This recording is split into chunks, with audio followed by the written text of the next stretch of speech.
बहुत समय पहले किसी जंगल में टुन्नू और कालू नाम के दो भाई रहा करते थे। टुन्नू की पत्नी टुनटुनी चिड़िया बहुत ही सीधी और शांत स्वभाव की थी, लेकिन कालू की पत्नी टूनी बहुत ही मक्कार और कपटी थी। लंबी बीमारी के बाद टुन्नू की माँ की मौत हो जाती है। माँ घर में मरी पड़ी थी और टूनी जायदाद की लड़ती है। सुन रहे टुन्नू, माँ जी खेत का बंटवारा किए बिना ही चल बसी, लेकिन तेरे भैया खेत का बंटवारा करना चाहते हैं। टूनी भाभी, आप ये क्या बोल रही हैं? अभी तक हम लोग एक साथ मिलकर फसल उगा के आए हैं। आगे भी हम दोनों भाई मिलकर खेती करेंगे। तब तक आप लोग कमेंट में बताएं 500 डिवाइडेड बाय 2 कितने होते हैं। अरे आप लोग भी ना ये क्या बातें लेकर बैठ गए। माँ जी की बॉडी घर में पड़ी है और आप लोगों को बंटवारे की पड़ी है, तो इसमें क्या बुराई है टुनटुनी? हमारे बच्चे होंगे, परिवार बढ़ेगा, इसलिए मैं और तेरे जेठ जी नहीं चाहते कि आगे कोई झंझट हो। कल ही गाँव के पंचों को बुलाकर बंटवारा कर लेंगे। भाभी, पंचों को बुलाने की कोई जरूरत नहीं। आप और भैया हमें जो देंगे वो हमें मंजूर होगा। अगले दिन कालू कौआ एक खेत और घर अपने हिस्से में रख लेता है और पहाड़ी के पास वाला बंजर खेत टुन्नू को दे देता है। टुन्नू, तू आज से ही खेत में जाकर रहना शुरू कर दे। ये घर मैं अपने पास रखूंगा। हो गया बंटवारा। अब तू अपनी पत्नी को लेकर यहाँ से चला जा। ये देखकर टुन्नू और टुनटुनी रोने लगते हैं। ठीक है भैया, हम यहाँ से जा रहे हैं। आपका फैसला हमें मंजूर है। टुनटुनी अपने पति के साथ खेत पर पहुँचती है। अब हम अपने खेत में क्या उगाएंगे जी? जेठ जी ने तो उपजाऊ खेत अपने पास रख लिया और हमें ये बंजर खेत दे दिया। टुनटुनी, तू चिंता मत कर, सब ठीक हो जाएगा। माँ ने एक बार मुझे बताया था कि पिताजी इस खेत में फूल गोभी की खेती किया करते थे, लेकिन जब से पिताजी की मौत हुई इस खेत में खेती ही नहीं हुई। मैं अब इस खेत को फिर से खेती लायक बनाऊंगा और फूल गोभी की खेती करूँगा। ठीक है जी। समय गुजरने लगता है। टुन्नू चूड़ा अपने खेत की सफाई करके फूल गोभी के बीज को बो देता है, फिर उसमें अच्छी खाद और पानी डालता है। अच्छी देखभाल से जल्दी टुन्नू के खेत में फूल गोभी की फसल लहराने लगती है और लहराती फूल गोभी की फसल को देखकर दोनों पति पत्नी बहुत खुश थे। देख रही हो टुनटुनी, हमारे फूल गोभी की फसल कैसे लहलहा रही है। बस अब कुछ ही दिनों में ये बेचने लायक हो जाएगी।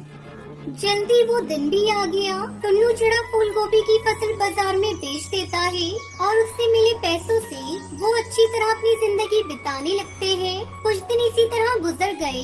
टुनटुनी 2 बच्चों की माँ बन गई। उधर कालू कौवे को शराब और जुए की लत लग जाती है। उसका घर और खेत सब बिक जाता है और वो गरीब हो जाते हैं। अब हम कहाँ जाएंगे जी? हम लोग तो घर से बेघर हो गए। हम दोनों ने टुन्नू और टुनटुनी के साथ बहुत बुरा किया।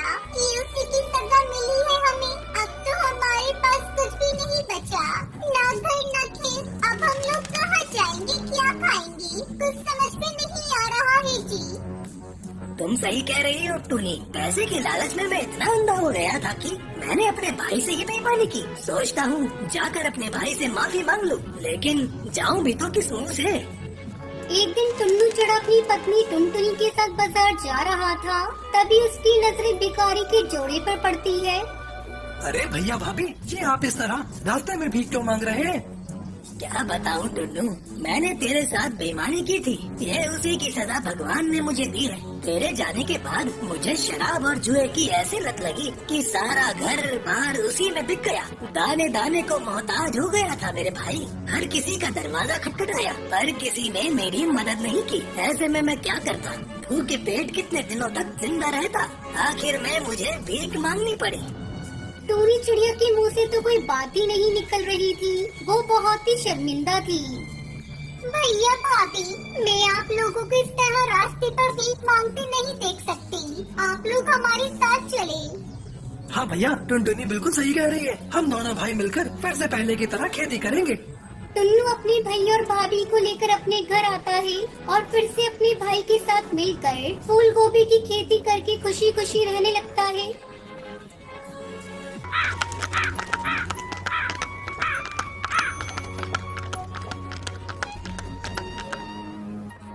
रामपुर के जंगल में कालू कौवा अपनी पत्नी टुनटुनी के साथ रहता था। उसके 2 बच्चे थे, पिंकी चिड़िया, सुनहरी चिड़िया। कालू कौवा अपने खेत में तरह तरह की सब्जियां उगाया करता था। बाजार में जिस सब्जी की ज्यादा डिमांड होती, कालू उसी सब्जी की खेती करता। एक दिन उसकी पत्नी टुनटुनी उससे कहती है, अजी सुनते हो, आज बाजार से प्याज खरीद कर लेते आना। घर में रखा सारा प्याज खत्म हो गया है। तुम तो सारी सब्जियां उगाते हो, बस प्याज ही खेत में नहीं उगाते। बस भाग्यवान, अब और कितना बोलोगी। खेत से आते समय प्याज खरीद कर लेता आऊंगा। मेरा भोजन एक पोटली में बांध कर मुझे दे दो। तब तक आप लोग कमेंट पे बताएं 78 इंटू 4 कितने होते हैं। कालू कौवा भोजन लेकर खेत पर चला जाता है। दिन भर खेत में काम करने के बाद शाम को वो बाजार जाता है। क्यों भैया, कितने रुपए किलो प्याज दे रहे हो? अरे कालू भाई, आज बाजार में प्याज का भाव 100 रुपए किलो चल रहा है। क्योंकि आप मेरे अपने हैं, इसलिए आपको 80 रुपए किलो लगा दूंगा मैं। बाप रे बाप, ये प्याज कब से इतना महंगा हो गया, मुझे तो पता ही नहीं चला। ऐसा करो भैया, मुझे 1 किलो प्याज दे दो। बिना प्याज लिए घर गया तो मेरी पत्नी आज मुझे भोजन नहीं देगी। कालू कौवा प्याज लेकर घर आता है। अरे ओ सुनहरी की माँ, ये लो प्याज, सब्जी में थोड़ा थोड़ा ही डालना, बहुत महंगे मिले हैं। सोच रहा हूँ इस बार मैं भी अपने पूरे खेत में केवल प्याज की खेती करूँ। अगर मैंने पिछली बार प्याज की खेती की होती तो आज मुझे बहुत अच्छा मुनाफा होता। मैंने तो तुमसे कितनी बार कहा था कि अपने खेत में प्याज की खेती करो। पूरे साल प्याज की डिमांड रहती है, क्योंकि बिना प्याज की कोई सब्जी अच्छी बनती ही नहीं।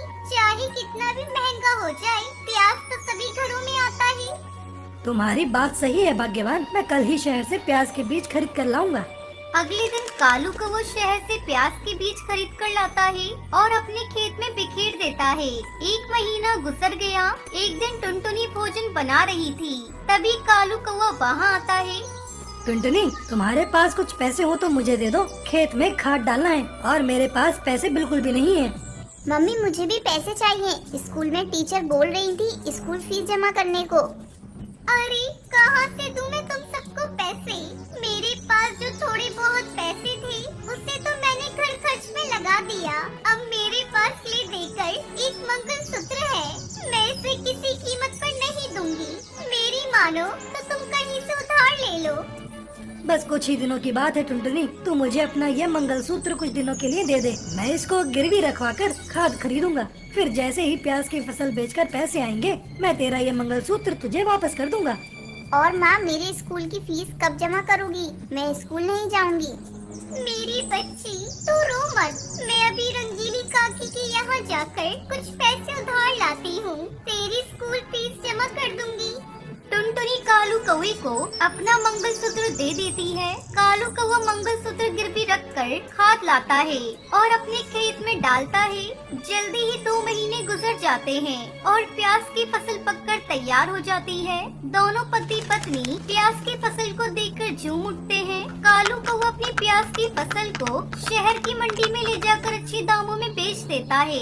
घर आकर वो टुनटुनी को सारे पैसे देता है। ये ले टुनटुनी, प्याज की फसल का मुनाफा, और ये रहा तेरा मंगलसूत्र। सबसे पहले मैंने फसल बेचकर तेरा मंगलसूत्र छुड़ाया। ढेर सारे पैसों को देखकर टुनटुनी चिड़िया बहुत खुश होती है। अब मैं इन पैसों से अपने सारे सपने पूरे करूँ।